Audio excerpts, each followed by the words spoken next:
তার দোষ নাই, তবে এখানে আরো ভিন্ন পথ থাকতে পারে। আর আমি ওই ছোট ভাই তোমাকে বলি, তুমি তোমার স্ত্রী ওর যত্ন না নিয়ে, ওকে অবহেলা করে, হ্যায় তুচ্ছ করে, ওর মান সম্মানের খেয়াল না করে, ওর আবেগ অনুভূতির খেয়াল না করে তুমি নিজে যত্নে থাকতে পারবা না। আল্লাহ সুবহানাহু ওয়া তাআলা ওকে বানাইছে তোমার শান্তির জন্য। তুমি যদি এইটাকে বাদ দিয়ে অন্য কোথাও শান্তি খোঁজো, তুমি শান্তি পাবা না। দেখো বোন, আমি বহু আগে তোমাকে বলেছি, তুমি তোমার স্বামীকে ছোট করে বড় হতে পারবা না। There is no option. ধরো যে স্ত্রী, তুমি যদি তাকে ছোট করো, তাহলে ওই ছোট মানুষটার স্ত্রী তো তুমি, যে কিনা কাপুরুষ, যার স্ত্রী তাকে যেখানে সেখানে হেয়তুচ্ছ করে।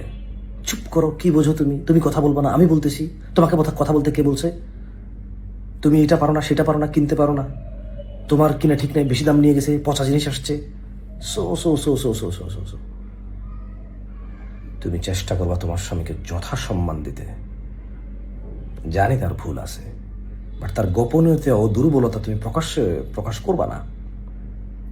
খবরদার, তুমি কখনো এমন ব্যবহার করবা না যে সে তোমার চোখে পড়ে যায়।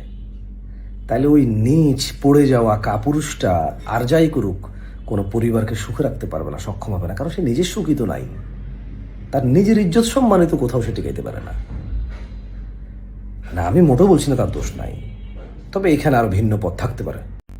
দেখো বোন, আমি বহু আগে তোমাকে বলেছি, তুমি তোমার স্বামীকে ছোট করে বড় হতে পারবা না। There is no option. ধরো যে স্ত্রী, তুমি যদি তাকে ছোট করো, তাহলে ওই ছোট মানুষটার স্ত্রী তো তুমি, যে কিনা কাপুরুষ, যার স্ত্রী তাকে যেখানে সেখানে হেয়তুচ্ছ করে। চুপ করো, কি বোঝো তুমি? তুমি কথা বলবা না, আমি বলতেছি। তোমাকে কথা বলতে কে বলছে? তুমি এটা পারো না, সেটা পারো না, কিনতে পারো না, তোমার কিনা ঠিক নাই, বেশি দাম নিয়ে গেছে, পচা জিনিস আসছে। So so so so so so so so তুমি চেষ্টা করবা তোমার স্বামীকে যথাসম্মান দিতে। জানি তার ভুল আছে, বাট তার গোপনীয়তা ও দুর্বলতা তুমি প্রকাশ করবা না। খবরদার, তুমি কখনো এমন ব্যবহার করবা না যে সে তোমার চোখে পড়ে যায়। তাইলে ওই নিচ পড়ে যাওয়া কাপুরুষটা আর যাই করুক, কোনো পরিবারকে সুখে রাখতে পারবে না, সক্ষম হবে না, কারণ সে নিজের সুখী তো নাই।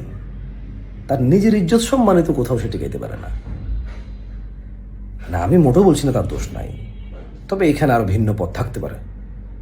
আর আমি ওই ছোট ভাই তোমাকে বলি, তুমি তোমার স্ত্রী ওর যত্ন না নিয়ে, ওকে অবহেলা করে, হ্যায় তুচ্ছ করে, ওর মান সম্মানের খেয়াল না করে, ওর আবেগ অনুভূতির খেয়াল না করে তুমি নিজে যত্নে থাকতে পারবা না।